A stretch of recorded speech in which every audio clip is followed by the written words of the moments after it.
Okay, life is a video game, a mental model for player engagement and improvement.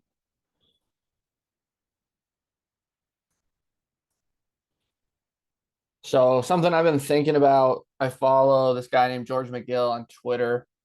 His handle's there if you want to give him a follow. Big mental models guy. And he's kind of changed over the last 2 years of him putting stuff out. He's dramatically changed how I think about a lot of things. And you can easily translate what he's trying to teach from a mental models perspective to your thinking as a coach and how you do things with your players, how you educate, how you teach concepts. And something we're going to get into today is this idea versus of to-do list versus video game levels. So if you look on the left in this photo, he has one thing to do today, and that's build a website. So looking at that, and when you break down, how do you eat an elephant, that old proverb, one bite at a time. So how can you break this up into bite-sized levels that are interesting and fun to accomplish and give you those little dopamine hits throughout the day as you progress level to level, which is what your players are looking for on and off the ice when they're trying to get better every single day, whether that's in character development, whether that's on the gym side, the training side, or whether that's on the ice or field. So you can look at what he's got going on the right. He turned one thing into 7 bite-sized levels that build on top of each other. So we're going to talk about how we can create this for our players. And before I kind of give you just my idea, I want you to pause this and just think about what those levels might look like. So you can scroll back, obviously, if you want to look at this 1 through 7 breakdown and think of maybe start with 3 or 4. Start with 3 or 4 levels.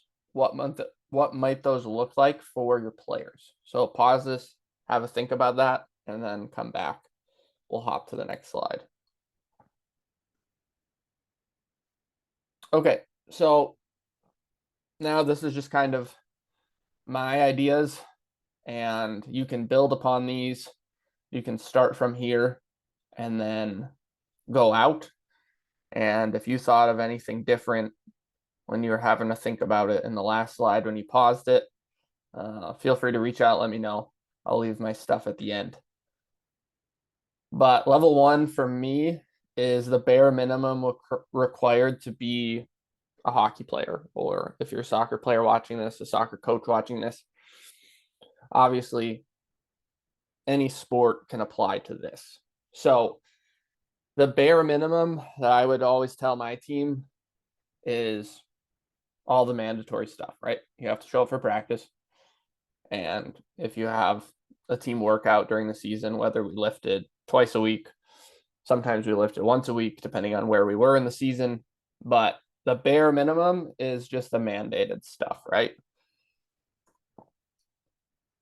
So then we talk about beating level 1 with mindset.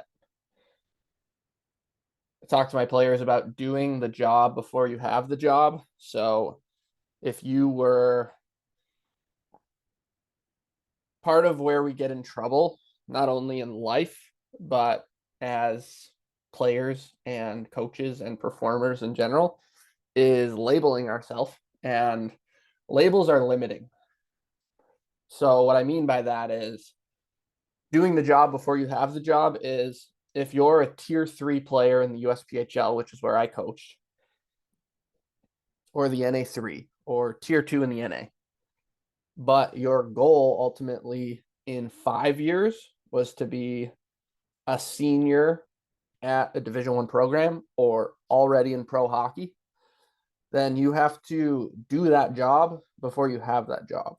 So labeling yourself and telling all your friends and telling all your teammates, oh, it's just tier 3 or tier 3 players, that's limiting you and keeping you small. So what we have to do is transcend our thoughts, feelings, and behaviors, and we have to be Division 1 players while we're in tier 3. We have to operate like a Division 1 senior at Michigan would be operating, not a tier 3 player in Rochester, Minnesota. So it's transcending the level. It's being there before you're there. So where do you want to be in 5 years? Like I said, where do you want to be in 10 years? If you see yourself in pro hockey in 10 years, you have to start doing those actions now. You have to evolve and be a better version of you right now, or you're never going to get there. So that's the mindset that we kind of teach, at least the Cliff Notes version of that. So beyond level 1 in your video game. Again, this is just what I came up with. You can add levels to this. You can change levels, make it your own. Think about it yourself. Don't just take this as spoon-fed information that you need to copy and paste, because you don't. I'm just one person with a couple ideas. So level 2, I labeled it a recovery bonus. So again, level 1 is the mandatory stuff. You have to go to practice. You have to do your team workout. But what are you doing past the mandatory stuff to set yourself apart? What would a Division 1 player be doing? What would a professional player be doing? What would the highest level professional player be doing? There's levels to everything. So recovery bonus, an active recovery session, a nature walk, stretching, grounding, anything that puts your body in a better position than just sitting around and, no pun intended, but playing video games for the rest of the day. Anything that gets you up, gets you moving, gets the blood flowing is part of a recovery bonus. So what activities can you do to recover? Level 3 is that nutrition bucket. So cooking all your meals from home instead of after practice going to Chick-fil-A and then when you get hungry for dinner going to McDonald's. Cooking your meals from home, your body weight in grams of protein. So if you're 175 pounds, are you finding a way to get 175 grams of protein minimum? Especially as high-level athletes, hockey players in general, huge amounts of stress between practices, workouts. Your nutrition bucket has to be full and full of good stuff. Level 4, I just made a skill bonus. So stay on the ice or get on the ice 15 minutes before practice. Stay on the ice at least 15 minutes after practice to work on some part of your game, changing the angle on your shot, improving something that you're already good at, making your 9 out of 10 assets 10 out of 10 assets, or working on a limiting factor. Is there something in your game that's a 3 out of 10 that you can bring up to at least a 5? And then it's less of a quote unquote hole in your game. And then again, we talk about adding levels. If you're still watching this, make it your own.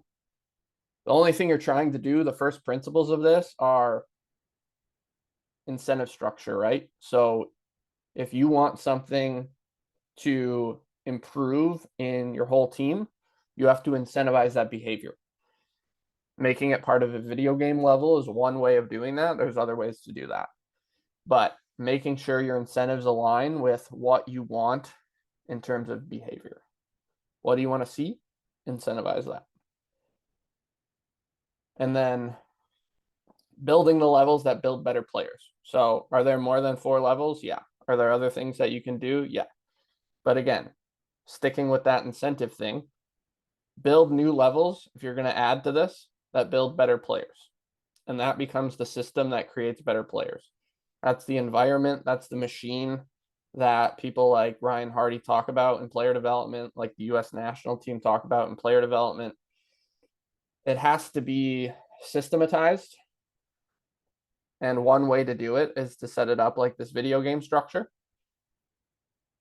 But if it's not part of a system and you're just doing it willy-nilly, like that's where kids are going to get lost and just go about it their own way. And then it's not systematized. And then you're just kind of throwing stuff at a wall.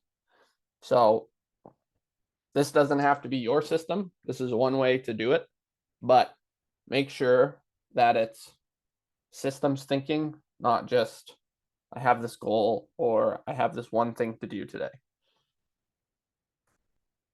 If you want more of this, a couple links right here, and then I'll leave them in the description as well.